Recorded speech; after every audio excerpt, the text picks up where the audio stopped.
You're listening to the N2K Space Network.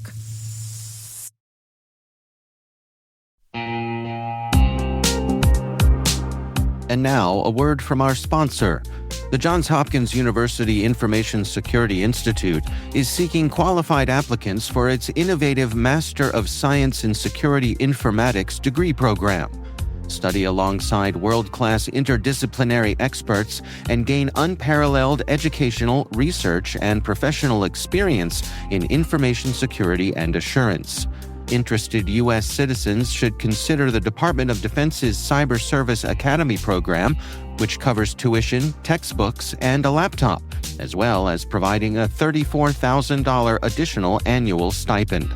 Apply for the fall 2026 semester and for this scholarship by February 28th. Learn more at cs.jhu.edu/MSSI.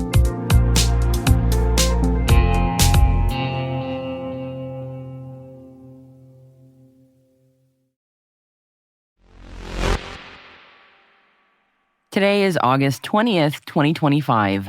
I'm Maria Varmazis, and this is T-Minus. T-Minus.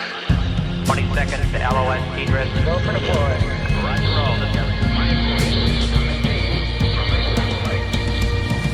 5. SpaceX's 33rd Commercial Resupply Services mission for NASA to carry an orbital data center to the ISS. 4. Blue Origin's New Shepard is scheduled for launch on Saturday, carrying over 40 payloads to space. 3. Ursa Space Systems has announced a strategic investment from Sumitomo Corporation of America. 2.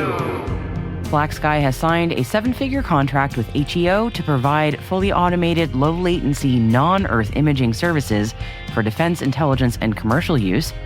1. The UK Space Agency will become part of the Department for Science, Innovation, and Technology by April 2026.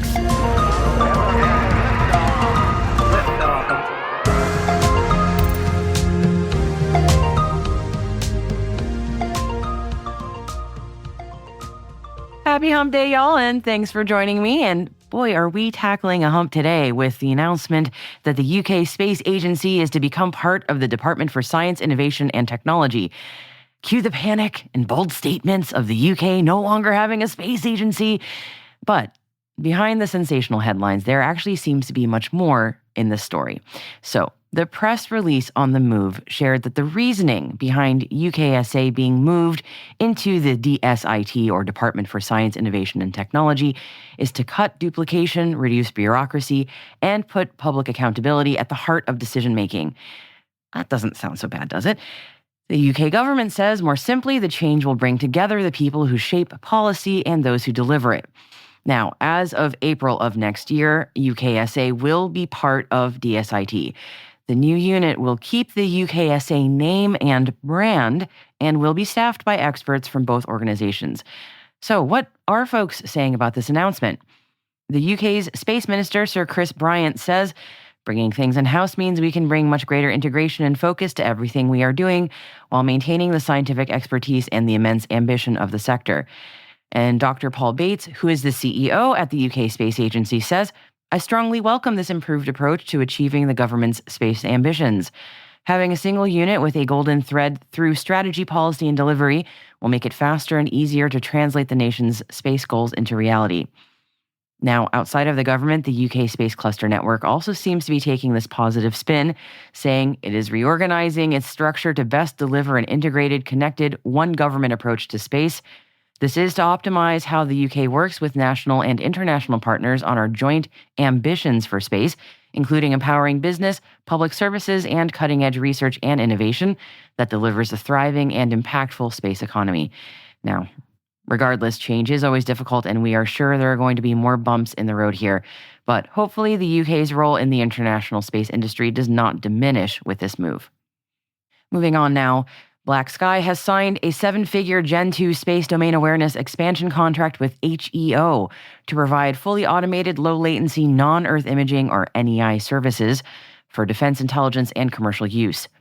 The Imagery Data Services deal is now moving into its 4th phase after completing the automation of the entire tasking to delivery process. HEO's software platform will autonomously identify imaging opportunities and task BlackSky's high-resolution Gen 2 satellites to detect, track, characterize, and classify objects in orbit, as well as assess potential threats and predict their effects. BlackSky satellites fly in mid-inclination orbit and are expected to increase the feasibility of capturing NEI data over the middle latitudes of Earth at certain times and certain places. The rapid tasking and delivery of NEI are expected to support critical space domain awareness applications, including constellation monitoring and anomaly detection.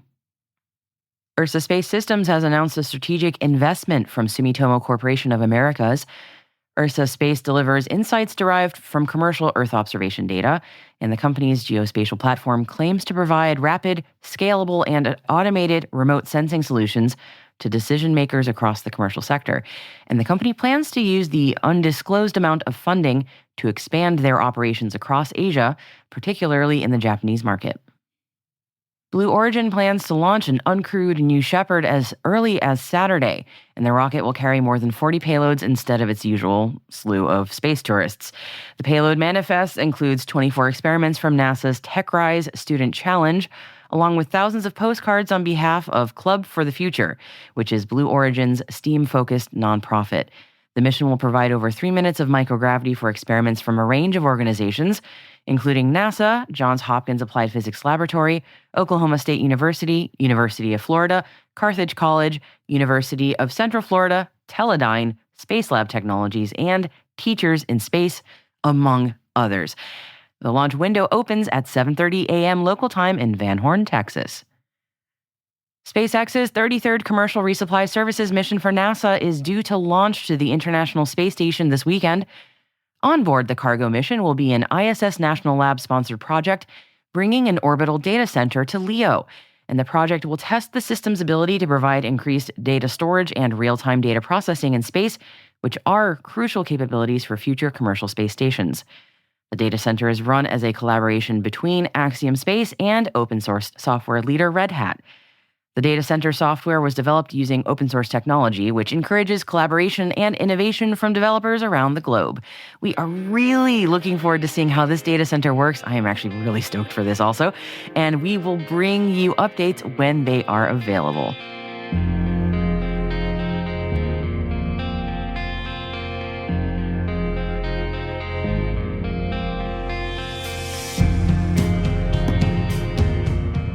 And that wraps up today's top 5 stories from across the space industry for you. And this is where I bring in producer Alice Carruth to talk about the other stories that are making today's headlines. But first, Alice, as our resident Brit, what do you think about the UKSA story? You know, Maria, I left the UK before UKSA was established, but I've always had high hopes for the agency, as the UK, well, Scotland in particular, is the largest satellite manufacturing hub outside of California. I'm going to remain optimistic about the change, but I implore my UK colleagues to make sure that the messaging on why space is so important remains at the forefront of this move. I'd be gutted to see any setbacks on the progress that's been made in the last decade or so. 100% agreed. So, what other stories do we have in today's selected reading section of our show notes? Just one additional link in there for you today. It's on the European Space Agency's move to back a Hungarian project to improve space weather forecasting. And a reminder to all of you lovely listeners out there that the links to all of the stories mentioned throughout the show can be found on our website, which is space.n2k.com, in addition to the show notes that are on the podcast platform that you are listening to us on right now. Hey, T-Minus crew, if you find our podcast useful, please do us a favor and share a 5-star rating and short review in your favorite podcast app. It'll help other space professionals like you to find our show and join the T-Minus crew. Thank you so much, everybody. We really appreciate it.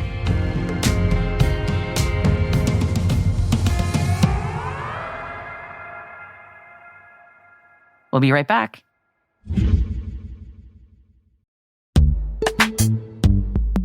CISOs and CIOs know machine identities now outnumber humans by more than 80-1.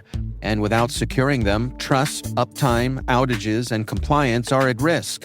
CyberArk is leading the way with the only unified platform purpose-built to secure every machine identity, certificates, secrets, and workloads across all environments, all clouds, and all AI agents.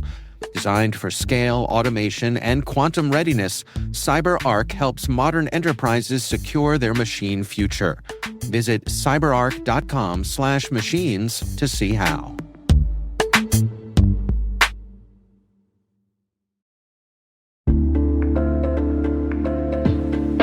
And now, a word from our sponsor, ThreatLocker, the powerful zero-trust enterprise solution that stops ransomware in its tracks. Allow Listing is a deny-by-default software that makes application control simple and fast. Ring fencing is an application containment strategy, ensuring apps can only access the files, registry keys, network resources, and other applications they truly need to function.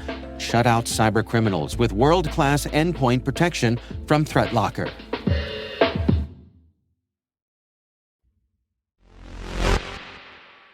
Welcome back. Hey, everybody. New finding using the JWST just dropped, and I have been waiting all day to tell you about it. Okay, here goes. Webb just found a new moon around Uranus, and it's tiny. I'll wait a sec because I know everyone's chuckling right now. Okay, let's go. The Southwest Research Institute used data from Webb to take a good look at Uranus. And as often happens when we take a look at the gas giants in the outer solar system, we find even more moons. So now the count for Uranus is up to 29, and the newest found moon is a mere 10 kilometers across. And likely because it has the same reflectivity or albedo as Uranus itself, it blended in with the planet when Voyager 2 did its flyby decades ago in 1986 and evaded detection rather well.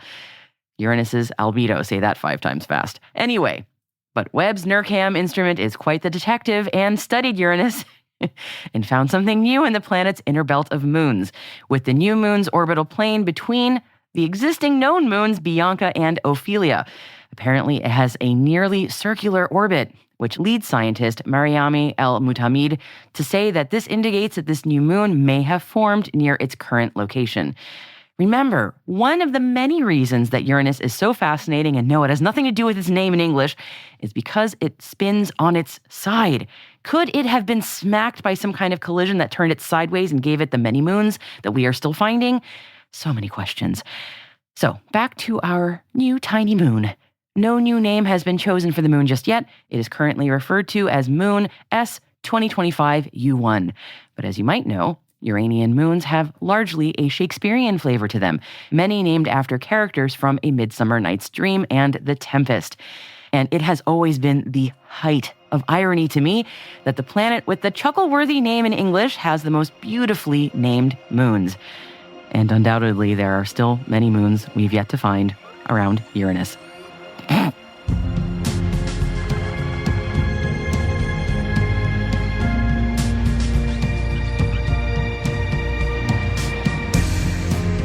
And that's T-Minus, brought to you by N2K Cyberwire. We'd love to know what you think of this podcast. Your feedback ensures we deliver the insights that keep you a step ahead in the rapidly changing space industry. If you like this show, please share a rating and review in your podcast app. Please also fill out the survey in the show notes or send us an email to space@n2k.com. We'd love to hear from you. We are proud that N2K Cyberwire is part of the daily routine of the most influential leaders and operators in the public and private sector, from the Fortune 500 to many of the world's preeminent intelligence and law enforcement agencies. N2K helps space and cybersecurity professionals like you grow, learn, and stay informed. As the nexus for discovery and connection, we bring you the people, the technology, and the ideas shaping the future of secure innovation. Learn how at n2k.com. N2K's senior producer is Alice Carruth. Our producer is Liz Stokes. We are mixed by Elliot Peltzman and Trey Hester, with original music by Elliot Peltzman. Our executive producer is Jennifer Iben. Peter Kilpie is our publisher, and I am your host, Maria Varmazis. Thanks for listening. We'll see you tomorrow.